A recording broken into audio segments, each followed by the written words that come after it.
warahmatullahi wabarakatuh. Salam sejahtera bagi kita semua. Salam Om Swastiastu, Namo Buddhaya, salam kebajikan. Halo mahasiswa semuanya, pada sesi kali ini kita akan membahas mengenai pembuatan surat pembuktian dalam praktik hukum perdata.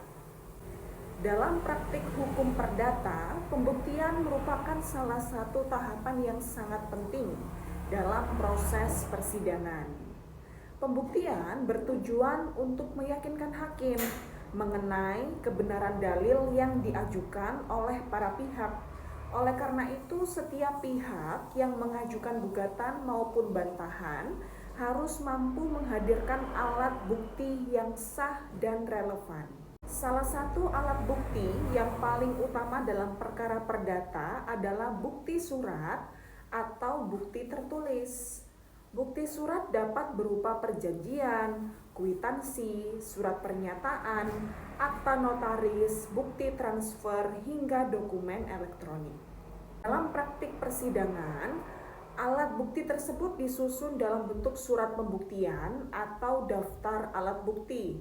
Surat pembuktian merupakan dokumen yang berisi daftar bukti yang akan diajukan kepada majelis hakim untuk mendukung dalil dalam perkara. Secara umum, surat pembuktian terdiri dari beberapa bagian. Pertama, bagian judul surat.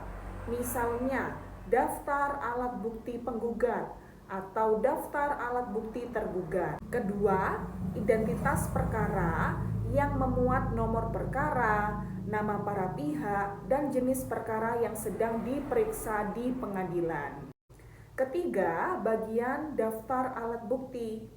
Pada bagian ini dicantumkan kode bukti, nama dokumen, dan penjelasan singkat mengenai fungsi dari bukti tersebut.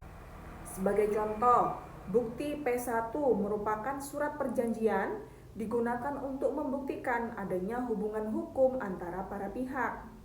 Bukti P2 merupakan kwitansi atau bukti transfer digunakan untuk membuktikan adanya pembayaran. Sedangkan bukti P3 merupakan surat somasi digunakan untuk membuktikan bahwa telah dilakukan teguran kepada pihak lawan. Bagian terakhir adalah penutup yang berisi permohonan alat bukti yang diajukan dapat diterima dan dipertimbangkan oleh majelis hakim. Dalam menyusun surat pembuktian, terdapat beberapa hal yang perlu diperhatikan.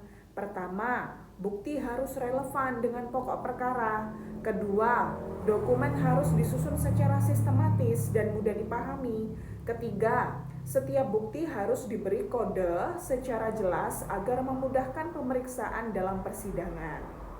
Selain itu, dokumen yang diajukan juga harus asli atau dapat menunjukkan legalitasnya, karena dalam praktik hukum perdata, kekuatan pembuktian suatu dokumen sangat menentukan pertimbangan hakim dalam memutus suatu perkara.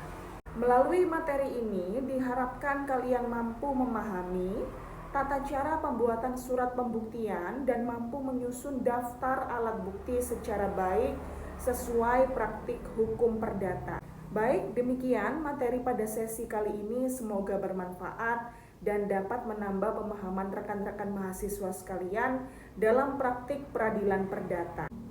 Demikian materi dari saya akhiri. Wassalamualaikum warahmatullahi wabarakatuh.